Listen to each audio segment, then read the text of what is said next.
Hi there everyone, Robin here. This time I'm going to share to you how I paint my model kits, specifically Gunpla. This will not be a comprehensive guide, rather I'll just show you how I do things on my own, using my own style. I'll be using 3 different techniques: the spray can, the hand painting, and the airbrush. Each style has their advantages and disadvantages, and I'll be showing you how I do it. So let's get started. Building Gunpla is a wonderful hobby where you can express yourself in fun and unique ways. One of which is through painting your Gunpla. Like any form of true art, there are almost no limits to what you can do with your Gunpla. Here we can express our passion through customizing it with our own unique paint job. What I usually do with my kits is to break it down to several small sections like what you're seeing here, as it helps with planning and what color scheme to do and how to properly implement it. Working with smaller sections rather than painting the whole kit by itself also helps in the overall ease of the process. I will be painting the HG Uraven Gundam with a new black color scheme on its armor. I will also be using different shades of gray to give the white parts a two-tone look. Here's how I paint using spray cans.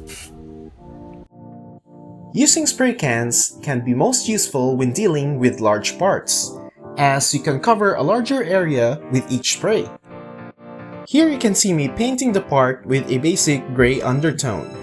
It is always useful to apply a primer first or a neutral undertone before painting your main color, as it helps the paint adhere more to the part and it gives you a more even spread and a better shade.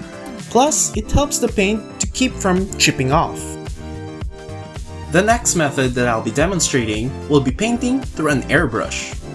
This is my own double action airbrush. It is a double action airbrush in the sense that if you press the trigger once, it sprays out air. If you start to pull the trigger back, it introduces paint and it comes out of the nozzle into one even and controlled spray.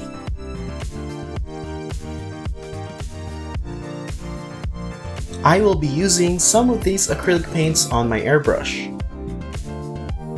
Always shake the bottles thoroughly before using, and what I'm doing here is mixing the paints with acrylic thinner. If you're using lacquer paints, you should use lacquer thinner. The ratio of paint to thinner varies depending on what you need. For me, I just use 1 part paint to 1.5 parts thinner. From there, I may change the thinner to 2 parts depending on how thick or thin I want the paint to be. Depending on how you thin your paint, you can spray multiple layers of paint while painting.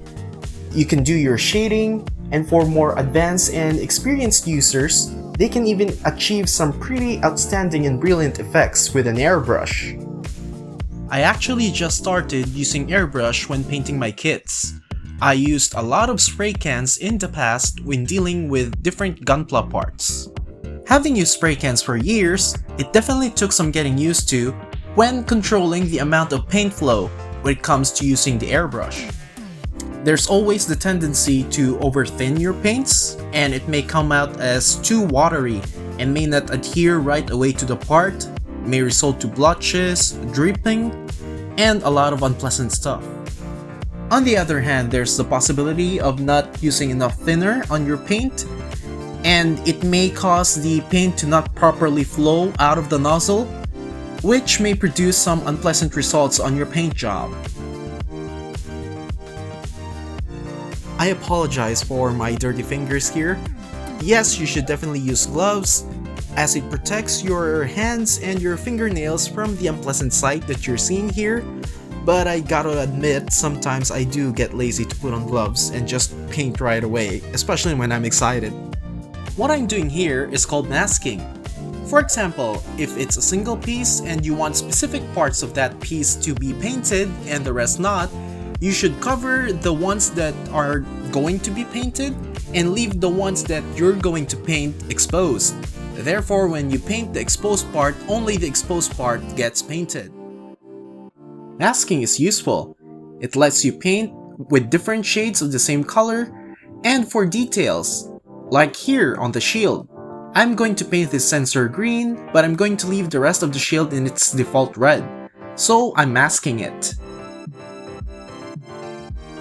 I'm using this sparkling green color, and I'm spraying it via spray can to achieve or to simulate the green color of the sensor on the shield.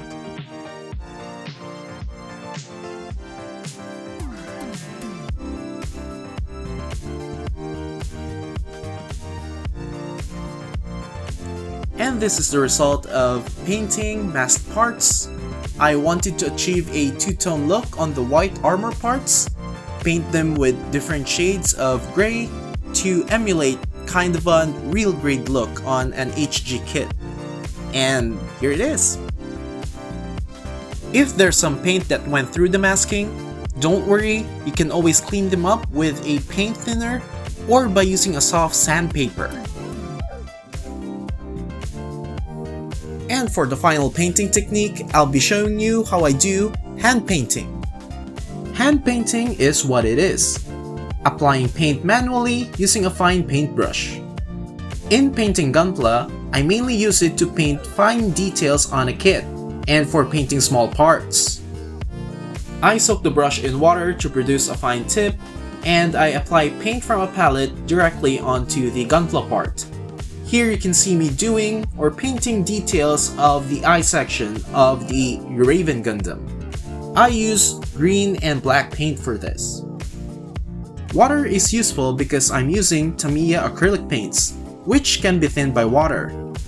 In order for the paint not to stick to the brush, when not in use, I soak the brush in a solution of water and isopropyl alcohol. It prevents the paint or the leftover paints from the brush to stick to the brush permanently, thus protecting your brush. I enjoy hand painting my Gunpla, as hand painting is the first technique I've learned when I started out painting my kits. Like the airbrush, you have a high degree of control during painting. However, unlike the airbrush, the results may not be as fine or as smooth, because there can sometimes be visible brush strokes or blotches after painting. Like what you're seeing, I enjoy adding extra little bits of details on my Gunpla using hand painting.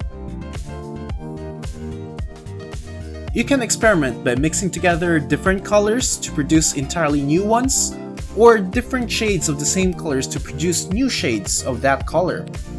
I like mixing my blacks and whites together to produce new kinds of gray or new shades of gray to use on my white parts, because I don't like my kits looking too monotonous with just one shade of that color, and painting it that way also helps with making the details stand out. The shield is one red solid piece, so I'm applying a slightly different shade of red to help break the monotony of it. After painting, I do panty lining to make the kit look more detailed. I use a black wash for any other part and a gray wash for the white parts because the black ones are too strong for the white parts, so gray is the best choice. After letting the wash dry, you can use an enamel thinner to wipe the excess wash off, or a good alternative is lighter fluid. That's what I use because it's more cheaper and has little odor and dries very quickly.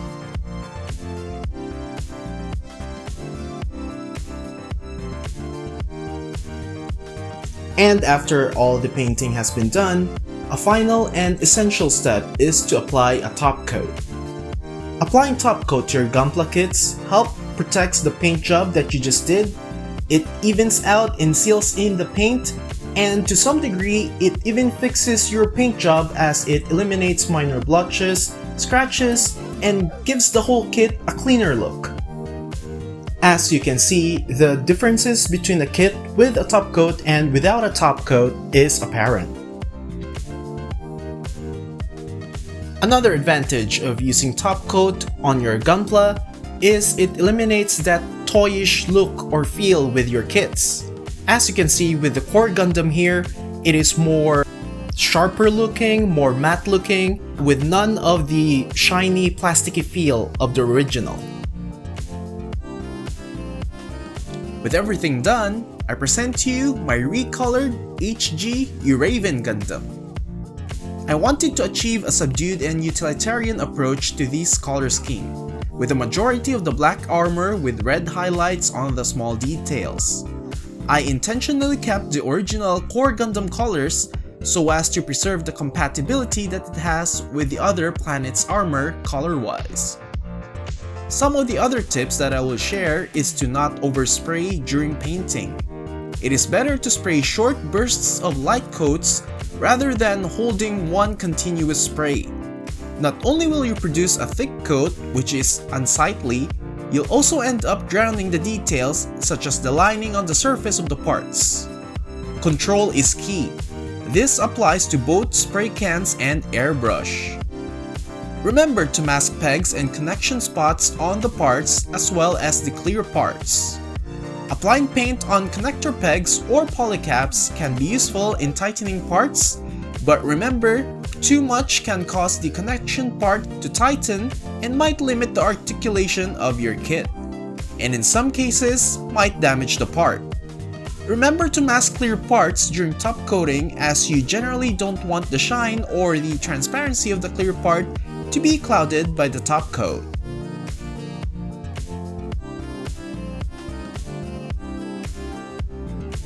If you like the content and enjoy these videos, please consider subscribing as it greatly helps the growth of the channel. I'll very much appreciate it. And there you have it. Thank you for watching the video. I hope you've enjoyed it, and let me know in the comments below which of the techniques do you prefer on using when painting your Gunpla or your model kits.